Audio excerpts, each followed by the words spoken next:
welcome to Vendep SaaS Camp, the first day with Oskari Saarenmaa from Aiven.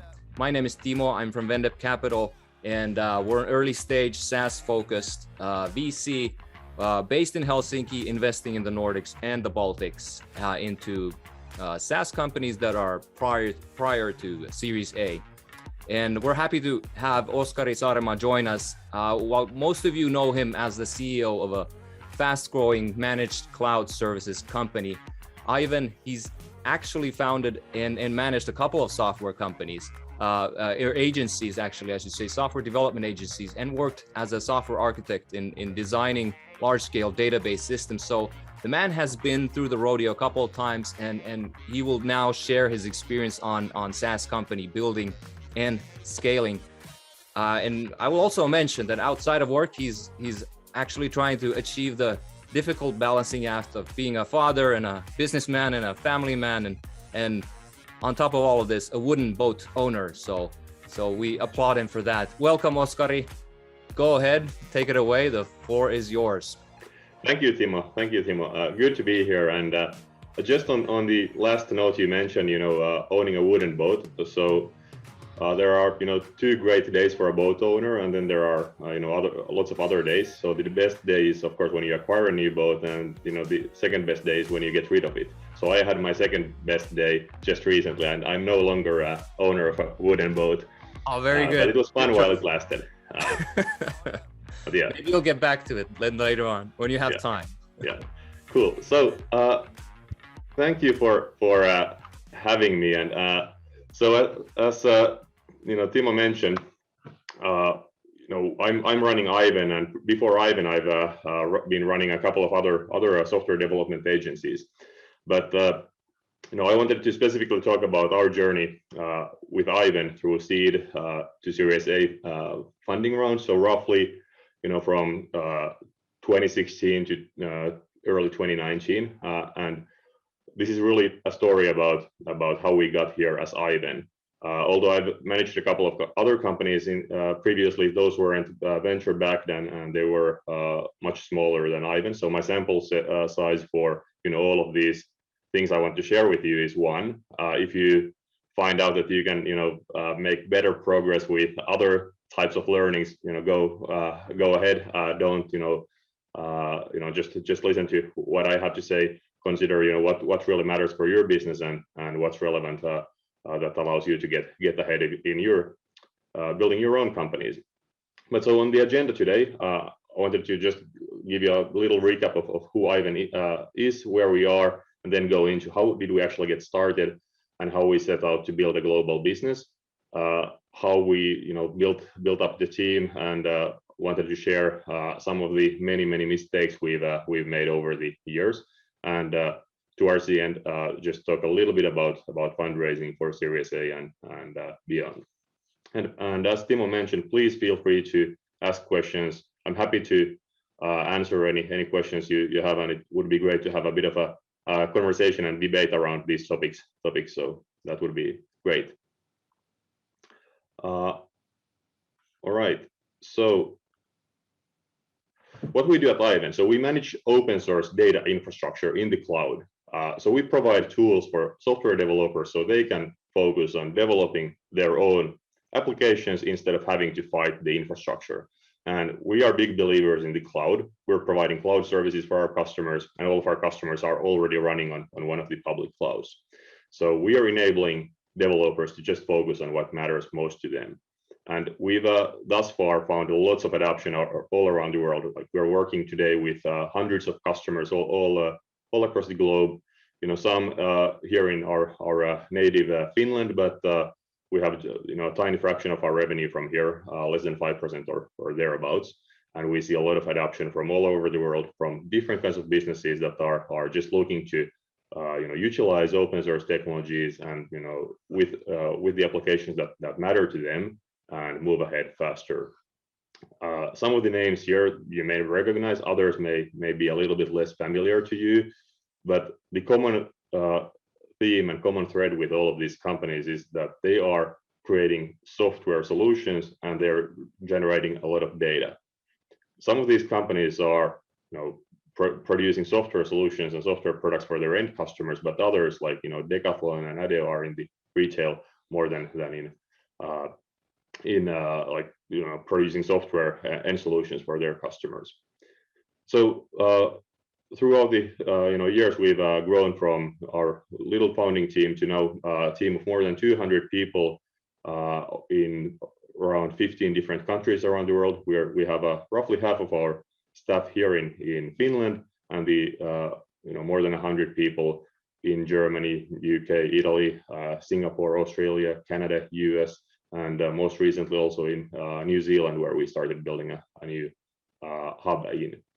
We have raised $150 million in VC funding over the years, starting with a seed investment led by Lifeline Ventures here in Finland, followed by our Series A led by Early Bird, and then Series B from IBP in Silicon Valley, and then most recently Series C led by Atomico earlier this year. So how did we get started? So early on there was a team of four engineers who had been working on as Timo mentioned, managing databases for all sorts of organizations, mostly here in the Nordics. And we, one of my co-founders, Mika, here on the left, who I've worked with for a long time, he likes to say that we're lazy people. We wanted to automate away everything rather than do things manually one by one between ourselves. So we wanted to create a platform that would allow developers everywhere in the world to tap into these great open source technologies instead of having to fight the infrastructure or get somebody a consultant or something like that to help them out with what they're building. So early on, we had a committed team of 4 founders, all software engineers by background, who wanted to build something that we saw that we would have loved to use ourselves in one of our other projects or jobs or what have you. And this is, I think, a defining part of how Aiven was and is being built. You tend to have these maybe 2 main schools of thought for founding businesses. One is what we did, build something for yourself, something that you see a need for, and this is, I think, the way that a lot of like Y Combinator backed businesses like Airbnb were founded. And that there's some powerful aspects to that, but there are also some blind spots that you may have in the company if you get started this way. The other school of thought would be maybe something better described as Steve Blank's customer development process, where you would be really doing discovery and development with potential customers to identify a need and a gap in the world before you start building something that would be a solution for it. And so as you already briefly, so we got started with Aiven, 4 engineers building a solution for ourselves. And we had what we thought of as a pretty good idea of what the problem is that needs to be solved, but we never were really that great at describing this to others, especially others who are not perhaps engineers like we were. So the first presentation that we created as a team and shared with some of our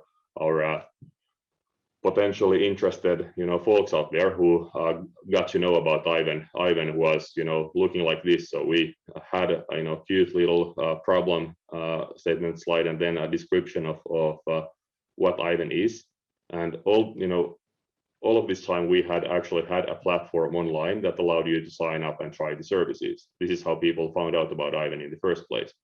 But when somebody wanted to get in touch with us, then we had a call with them and sent them some of these pretty slides. And early on, some interesting companies were somewhat interested in what we were doing. You had large companies from the US who were eyeing different kinds of database solutions and got to know us and wanted to find out more. So we presented this to them, and at some point they started asking us about like, well, who are you?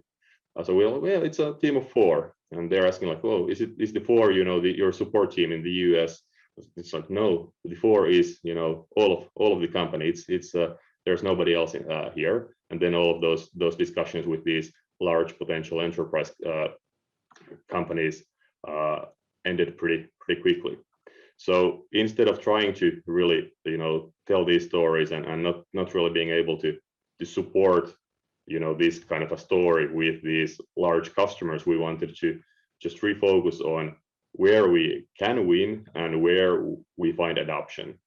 So early on, that was, with all sorts of developers and all sorts of teams, no matter what company was behind those teams, people who just wanted to try out new things and move ahead.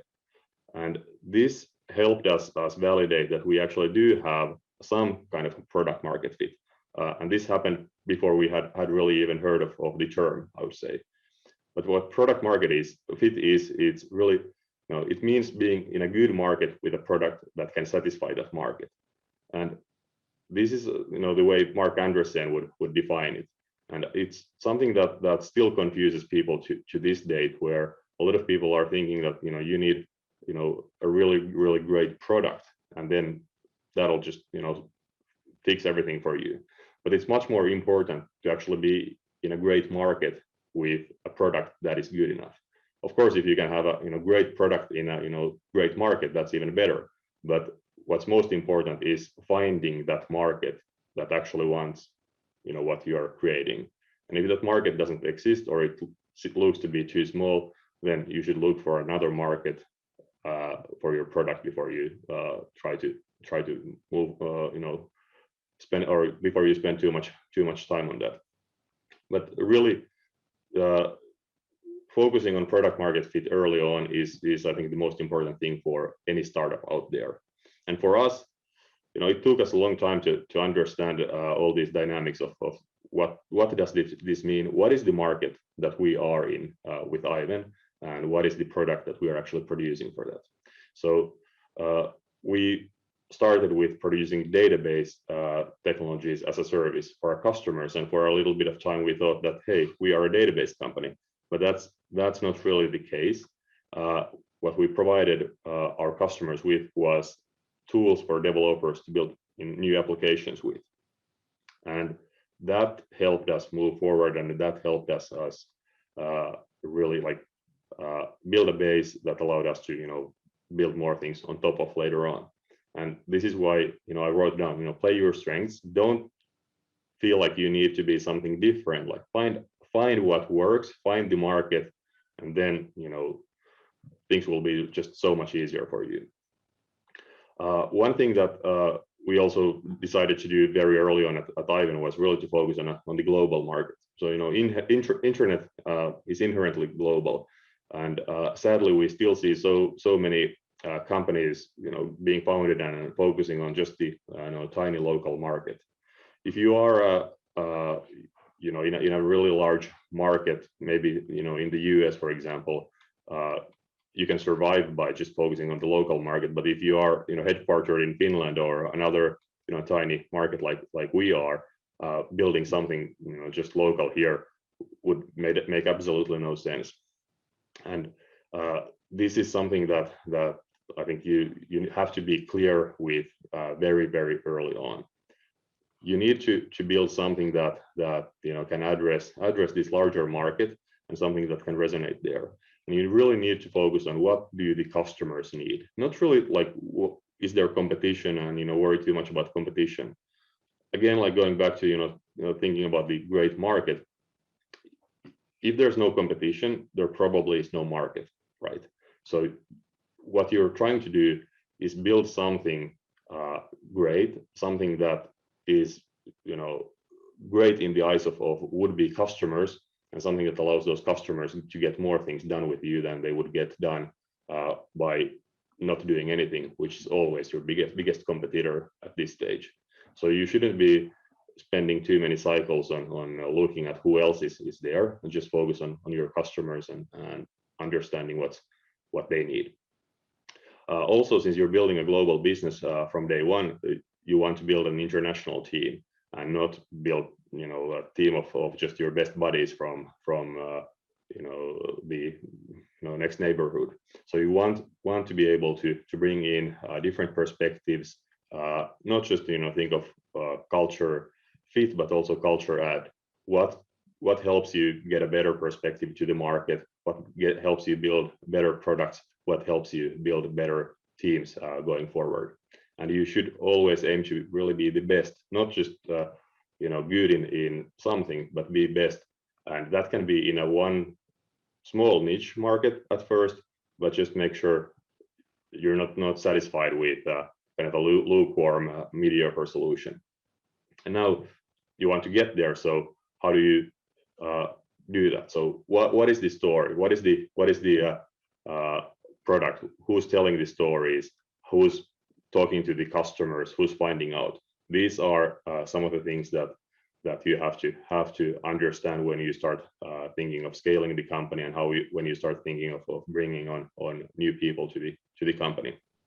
Oskari, I'll interrupt you. Sorry, I'm moving your slides a little bit here, but yeah, I was just wondering on your point on focusing on the customers, not your competition, but how much can you in reality to do that? Because I mean, you're really trying to position yourself in the market between the competition that's over there, and find kind of a slot for you where you're offering something that's so valuable and so much better what the competition has, that you kind of have to worry about how they're developing, how they're building, what they're building next, and kind of staying on top of that all the time.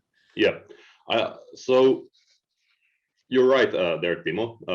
But I think the thing with focusing on customers actually also aligns with that particular point, because the biggest hurdle for the customer to get over is actually doing something. So most of the time you're fighting status quo. The customer also always has the option of just not doing anything, and you want to focus on these customers to help them get over that hump and actually want to do something new. And this is what we've found certainly at Aiven. There are others who may have tried some of that previously, but if you're working in an expanding market like cloud services, there's so many new people coming to the market all the time that you should be focused on them, not trying to win somebody over who's already chosen somebody else, because that can be a long, painful process that doesn't really help you develop your own platform either. That's our take anyway. And I think it's also well reflected in one of our first customers that we found for Aiven. Like we were headquartered in Finland. We had been working with software companies for most of our careers, and we thought, we have a global appeal for the product we build, but our customer base would initially probably consist of tech startups from the Nordics or maybe somebody from the Valley. But the first customer that actually signed up for Aiven was a Mexican trucking company. And this was just an eye-opening moment for all of us to realize that the world is full of software, companies that are becoming software companies. And folks like these are just interested in getting access to something that allows them to move faster, allows them to get ahead, not about how they can tinker with the details or do a study of 10 different options. They just needed one great option. Right. That makes a lot of sense. And especially when there's like you said, I think the kind of key word there was expanding market, when the market everybody is getting market share, because the whole market hasn't been taken yet. There's a lot to be taken. So there's a lot of pie to be shared with your competitors as well. So it's better not at that point to really worry about what the competition is, but more worry about how you're serving the market there. Yeah. I mean, very early on, you just need to get some customers in, so you start learning from them and understanding what they need you for, and then that helps you develop the story. One thing that we find much later on, like during this phase of growth, is really the full importance and impact of a proper customer success organization who can be close to the customers and understand what they're trying to achieve, not just how they're using our products, but what matters to them. And we can use this information at top of the funnel with our messaging to tell the people who haven't discovered us yet about what you can achieve when you build on technologies like this. Yeah. And there's actually a good question here that we could take live. So how did you overcome the trust factor as a small startup, especially Yeah, here? that's a really good question. And it kind of goes back to the previous point of like, if you want to win over a large Fortune 500 enterprise and you're a team of 4, probably a waste of time. They're never going to trust you. Why would they, right? Especially if you're supposed to be holding onto their production data. Maybe some other kind of a business could win that trust, but not a business like ours. So you start with smaller customers. You start with the folks that maybe didn't realize that they just became your first customer, and then you use them as a reference to win over the next set of customers. Also, by making it really, really easy for new customers to just try your product. They don't have to commit to anything. You give a free trial, make it as easy as possible. Don't require them to call you up at first. Just have a free self-service trial that they can do, get started with and see if the product does something close to what they're looking for. This allows you to get the first couple of people in, and then little by little you build on top of these.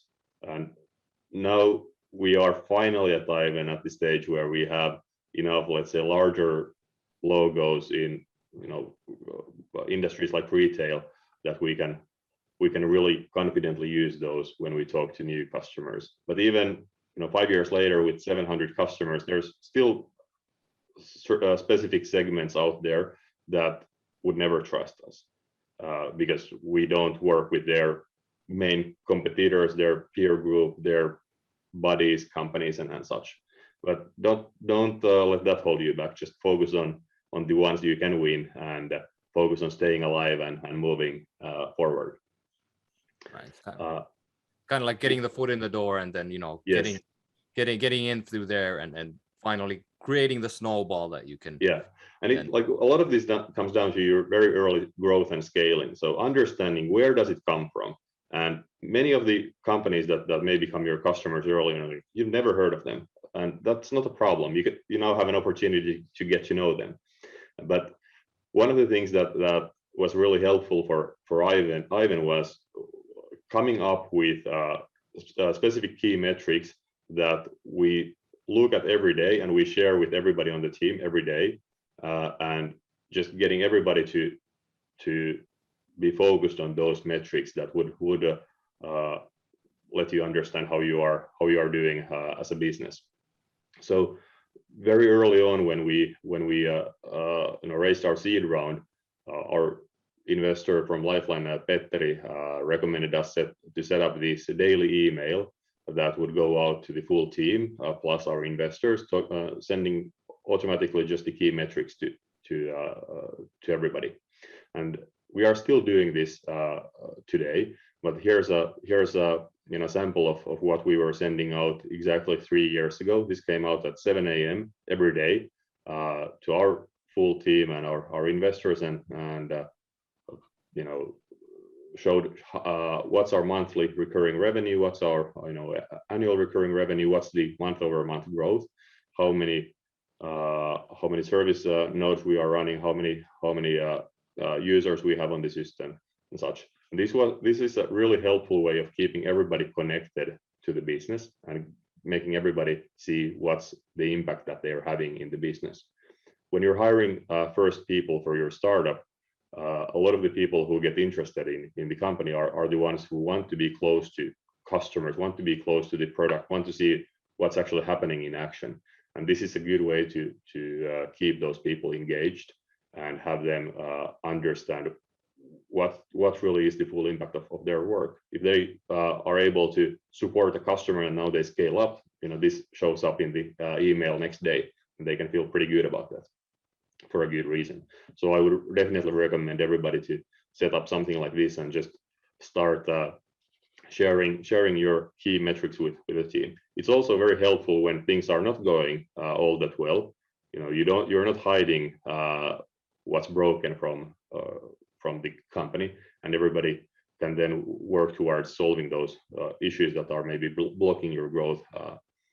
It's not great when things are not working great, but it's much better if everybody is aware of that and you can work together on solving them instead of trying to hide the broken bits from the rest of the org. So let's see. Okay, so once you have that initial traction and you have the initial customers and you have product market fit and you have a more customers than you can serve, you need to scale up the team. So what you don't want to do is say no to customers who would like to give you their money. So you want to be able to bring in all these customers, and that most of the time means that you need to scale up the team. And really hiring your first employees is a big decision as a company. Now you really are a real company and have responsibilities for other people. And this is, I think, the step where we made a couple of mistakes. We were too hesitant early on to hire the first new employees. I wish we had brought in some of these people sooner. And this is a theme that is recurring at the company. There's so many positions that we realized too late that we should have filled. We should have opened up earlier, and we should have found the people for. And this is a constant thing that you have going on in the company as you grow and scale. But really hiring the first employees, that's a big decision, and that means that now you're a serious business. We make mistakes in startups every day, and that's most of the time not really a problem if you are able to learn from these mistakes and do better next time. But with people, sometimes those mistakes can be quite painful for everybody involved. So this is why I would recommend everybody to really think of how you want to build up the team. How do you want to build up your people and HR functions to make sure that you are always treating people fairly. Something we've seen in the startup scene here recently is that not everybody has had great experience in some startups, and it would be very beneficial for everybody in the ecosystem to make sure that we are always treating people fairly, and we are always keeping our commitments to the team. The other thing that you should think about is really like who are you hiring and who do you expect to be able to hire at each different phase. Especially early on, a lot of investors may be telling you about, hey, hire for sales, hire sales leaders, hire sales reps. But this message can land your way before you are ready for that, and way before you actually understand like what kind of talent you need there. And especially if you think of your key market in being, for example, in the US and you're based in Europe, now your ability to really attract a world-class sales leader for an early stage startup on the other side of Atlantic is tiny, or most of the time doesn't exist at all. You won't be able to hire top talent on the other side of the world if you don't have anybody there in person, representing your company. So think of what are really the steps that would allow you to get to the position where you have this great new leader on the team on the other side of the world, and why would that person think that you are the best opportunity that they have ahead of them, and why they would be wise to join your company instead of one of the hot local companies that are offering great positions for them with great compensation packages and tons of equity. So think about things from the perspective of the people you hope to attract, and that will get you a long way. How do you? There's a quick question here from, sure. or a couple of questions actually from the audience. So first of all, how do you spot that early stage talent? I mean, what helped you recognize that these are the guys that I want to bring into my small team and bring them part of this success story? Yeah. And how could you have found these people earlier? Right. I think it's so early on, you want builders, people who are happy to join kind of an unstructured environment, like entrepreneurial people who could be running their own companies, people who want to just join you and start working on things. And these can be people that don't really operate well in a very structured environment, and people who rather than opening up the manual to read about how the VCR works, just start programming it right away. And oftentimes these early employees may not be the ones that have the shiniest resumes for you, but they have been working in different kinds of environments. What I think is valuable for startups early on is people who have a decent chunk of experience from large companies, but also experience from smaller companies or having run a business themselves. So they understand kind of where you may be going, but they also understand that there's nobody there to support them in many of the things that you are expecting them to work on. Early on, we hired a lot of people from our own network, which has its benefits and also its downsides. So as you're trying to build a diverse team, it's not exactly helpful if you're a team of 4 white boys and you just hire more people like you, because that may limit your access to talent later on. A lot of people want to join later on a company where they see there's a leader who's representative of who they or somebody they can identify with. And this is something that I would recommend everybody to really keep on their minds. And I see this also a consideration with VCs nowadays. A lot of them are really looking and expecting diversity in the teams that they're funding. So make sure you also consider that. There was another question about like which roles we hired for first. So we hired the first hires were engineers, a marketing manager, and then we hired for sales and for sales engineering. Until what turnover founders made sales. So we I think we were at around $500,000 ARR when we raised our seed round. So we bootstrapped the company, and we hired our first salespeople pretty soon after that. We were, I think, around $1 million in ARR when we started adding more salespeople. Mm-hmm. There's another question here, since you mentioned, are there some examples of people or roles that you regret not hiring earlier? Yes, especially. So you want to really think of like how do you build the organization and not just do all of that organically. So as you start building up the org, you should think of like what do you want to build, what kind of a company you want to have. You probably have a good idea of what that is when you set out to build a company, but you should write that down and write down the values you have, write down the culture you're expecting to build. Because there are lots and lots of different people out there. So you need to be clear about what you're doing and who you are. So there's fewer unpleasant surprises when expectations later on are not met. And this is something that we did pretty early on, but I don't think we did early enough. And another position that I didn't really realize we need early on was a head of people role. We added this role sometime after our A round when we were a team of 30 something. But I would say that it can be really the most impactful early leadership position you can have in a company. Most likely your founding team is engineers or marketers, and you have a good idea, hopefully, of what kind of people you want to bring into the company. But it's a lot of work to integrate those people, find those people, and get everything right, and get somebody to actually work full time on defining what you want to be, who you are, and making sure that you're taking everybody who joined the company with you on the journey, and not kind of throwing them under the bus when the organization changes from underneath them and in ways that they couldn't expect and couldn't anticipate. So definitely, head of people is one that I would recommend you go for early on.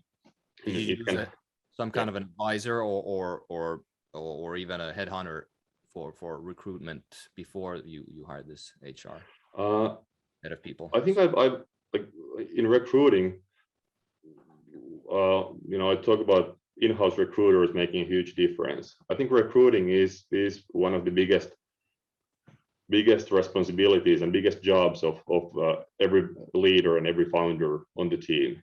A lot of your time should be going into recruiting at all stages of the company. And I have mixed experiences with working with headhunters. I would recommend you do a lot of the recruiting in-house. That allows you to find the people that are a good fit for the company.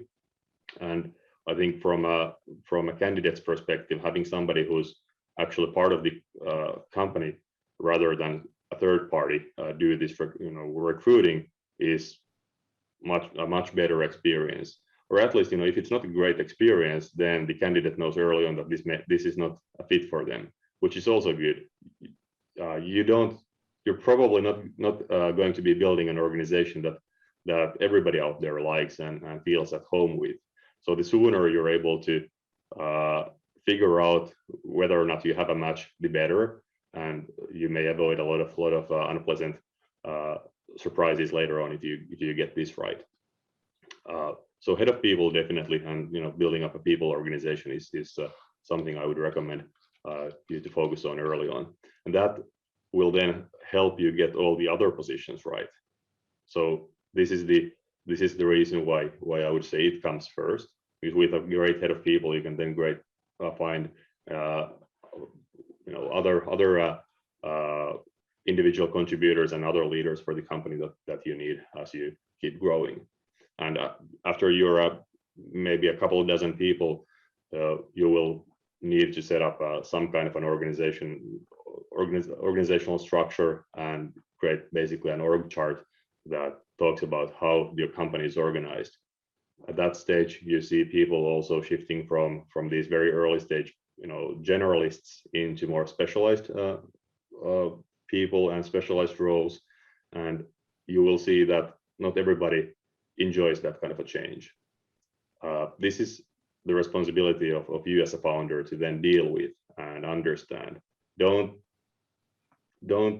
surprise people with these changes, but at the same time, make sure that they understand that these changes are happening. You are not you cannot have the organization just get stuck at one specific stage because you have people on the team that would prefer things not to change.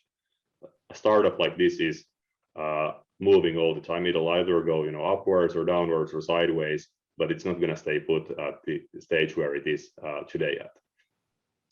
So I would expect that most people would rather grow the company than run it to the ground. So now you have to have all the founders, all the leaders of the company really spending a huge amount of their waking hours working on hiring the new talent, onboarding the new talent, and very importantly, getting the rest of the organization to understand the change and accept the new people that you're bringing in to the company. You don't want to fragment the culture either. And these are things that I wish I had really understood much better when I started building Aiven, and we wouldn't have had to learn the hard way over the years. So really a recap, people, products, profits in this order. This is the way I would say you want to build an organization, and this is the way you want to look at the world. So it all starts with the people. And by the way, this people, products, profits quip is something I picked up from The Hard Thing About Hard Things by Ben Horowitz, a book about building startups that I would recommend all founders to read. There's a lot of interesting things there. You don't have to agree with everything, but there's a lot of things that I would say are highly relevant for founders.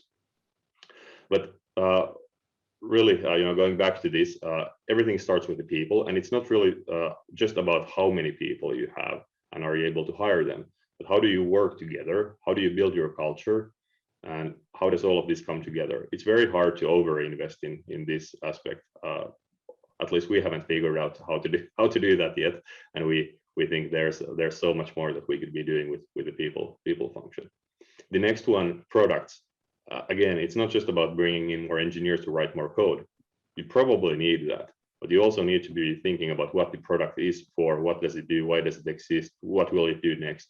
So think about product managers, product marketers. Those are the folks that you need to also add in addition to the engineers that are building the product. And this is another position that, or a set of positions that I think we learned about a little bit later than I would have hoped for, but now that's in a nice, quite nice shape at Aiven. And after that, after people, after products, you get to the profits bit. And here you can hire marketers to spread the word and reps to close the deals. And all of this is so much easier when you understand the culture you have. You can align all the new hires with the culture, and they actually understand the products that you're building and why those products exist. If you're trying to take shortcuts here, well, my experience is that it doesn't really work. Maybe somebody else has a different point of view, but this is I think the key learning I've had from building Aiven. And throughout all this, we've made tons and tons of mistakes. We continue to make mistakes. A lot of them are about us just doing things too late. So I think one of the biggest mistakes we made was creating this people function too late and scaling it up too late. Generally, we have been bringing in new people for new jobs way too late. Oftentimes, if you find yourself wondering if there really is a full-time job for some role, there probably is. So think about that. Try to be a little bit faster to set up new structures than we were, and hire those people that help you scale the company. By the time you realize that you really need somebody for this new role today, you're too late, because it's going to take you at least a couple more months to find the right person and for them to quit their previous job and join you. So try to be quick to identify the needs and find those people. You're probably funded at this stage anyway, so don't just sit on that bank account and stare at all the millions sitting there and with negative interest on your account, but spend that time spend that money and spend the time on hiring the people you need for your company to move ahead. But there's a quick question perhaps related to this, kind of seeing a need in your company and you could hire somebody for that. I'll just read the question. Would you choose to take a top-notch advisor working part-time or in coaching the founders, or then do a full-time junior or less experienced team member to fill a gap when you see that there's something that the founding team needs? I think coaches can be very powerful, but coaches should be about coaching should be about like how do you maybe get better yourself at specific ways of working, not about solving your day-to-day problems. Advisors can be somewhat helpful with a little bit of that, but I would say that in an early stage company, you're really not looking for part-timers. You're looking for people who can put in a lot of time, a lot of effort, a lot of sweat, blood, and tears into the business to help you move ahead. There's so much to do, and a lot of times it's about just doing things rather than contemplating on things. Yeah, and perhaps if there's a visibility of them turning full-time later on, then it might make sense. Yeah, I would be a bit hesitant of bringing on advisors in companies. Like, they can be very useful, and we've certainly had great advisors at Aiven, but there's also overhead associated with having any kind of a new person on the team in full-time, part-time, advisory, board position, what have you. And there's so much for you to do every day, all day, that you want to make sure that you're being as efficient as possible. And managing a network of advisors is probably not the best use of your time, even if it can provide some benefits for you. Makes sense. My finding, anyway. Again, reiterating, you're probably gonna find out a lot of other things that you're late with, but try to get used to that and try to figure out a great way to manage your own time and how do you manage the company? Like what's the way you do planning at the company?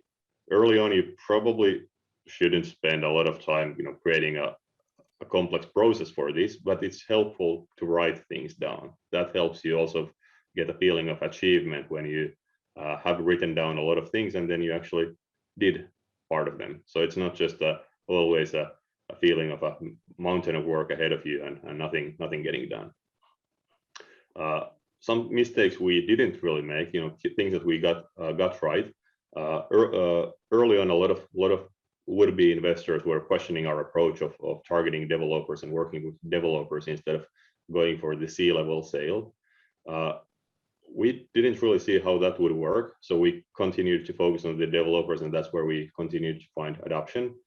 So that's something that really worked at Aiven, and just staying focused on what we know works rather than branching out into too many different ideas. The second thing I would say is really making decisions. Sometimes these decisions turn out to be terrible ones, and that shouldn't scare you too much. You will make mistakes, but the worst thing that you could do is not make any mistakes, any decisions, because for a startup founder, you need to be evolving all the time. You have to be moving forward. You have to be moving, in some direction, and sometimes that means that you make mistakes. And I would say that most of the time you shouldn't be really focusing on what may be your plan B, but about like if you fail with something, how can you maybe at that point take a step back and try something else. So making progress all the time, iteratively, trying out things, learning from them, and then doing more and doing better in the future. Connected to the keeping the focus, one thing that you also need to be able to make a decision on is really saying no to things that may look interesting for you but aren't aligned with your mission or values or what you want to achieve. We at Aiven, I think, got a couple of these no's right at times, but we also spent maybe a little bit of too much time debating things that candidly just made no sense. And I think one good example of this is if somebody with a title with a corporate development sends you an email or wants a call with you, just say no. That's not great use of time for an early stage company, unless you have figured out that you don't want to build this anymore and want to sell it, because that's what all of those corp dev people are going to be asking you about. And finally, just you can't found a startup if you're not maybe overly optimistic about what you can achieve and what you can get done. So continue to be optimistic and celebrate wins and stay open for new ideas and new opportunities that may land your way from random directions. So luck is preparation meeting opportunity. So make sure that you're prepared and you're open for interesting opportunities that land your way. Hey, looks like we have around seven minutes remaining, and I wanted to leave a little bit of time also for more Q&A. So just quickly on raising your A, if you haven't raised your A round yet. So just again, points from my perspective. So team and market continue to be the biggest things that investors care about. So you want to have a team that they can believe in, and you have to be in a market that they believe can create a $1 billion result. These things continue to be true in larger rounds. Early on, a lot of it is about storytelling. Later on, a lot of it is about metrics. I would say that the early slide decks may look prettier than the later round slide decks, which are just full of numbers. But the thing about team and market continue to stay the same. If you're looking to raise a new round, I think the most important thing is to find who's really covering this space. You shouldn't waste your time or anybody else's time talking to funds that do not invest in your phase or size or geography or industry or whatever it is that you're doing. So find who's actually interested in the space where you're operating in, and try to understand who those people are. Talking to other founders that they have backed is a great way of doing this. This way you get references also on who those investors are, and these founders can then introduce you to the investors. Unfortunately, I think it's today and also historically, it's been really tough to get a good meeting with an investor if you don't come in with an introduction. So make sure you get an intro from somebody, and then use the time well when you get to meet with a new interesting investor. But I think importantly, again, don't spend too much time on this. You should be building the company, not just trying to micro optimize your cap table and get a slightly better term sheet from yet another investor. So when you get a term sheet that you can live with, just sign it, get the money, and continue building the company. For us at Aiven, I mentioned early on the rounds we've raised. So seed 2017, 1 million from Lifeline, then an A round beginning of 2019 led by Earlybird from Munich, and our B round in 2020 led by IVP from the Valley, and most recently our Series C $100 million round led by Atomico. And the same things have I guess, or same dynamics have applied in many of these rounds that I just talked about. So finding a great investor that covers the space and is interested and excited about the market opportunity and about the team are the key things that matter. And you will be rejected by a lot of different investors. Don't get too discouraged with that. We at Aiven, we've been rejected and passed on by dozens and dozens of firms over the years. And sometimes you may find yourself disagreeing with the rationale that the investor had, but you're not going to be able to change it once they've made a decision. So try to learn from that. Maybe that helps you with your story with the next investor you meet. And if every investor is telling you the same things, then maybe it's time to start listening to them and doing something about your story or your product or your market. So that's all I had this time. I'm happy to take on more questions and answer some of them. What I think we'll do is if it's okay with you, we'll take these questions and we'll send them over to you, and you can kind of do a written response, and we'll send that over to the participants. But we still have a couple of minutes, so maybe I'll take the highest upvoted question here. It's kind of a tough question because it's really dependent on the investors. But during the A round, which terms on the term sheet were the most difficult that you can remember to negotiate, and which ones you were not willing to compromise on? Well, I think these days it looks like a lot of term sheets are quite clean. So you're not supposed to do like crazy liquidation preferences or anything like that.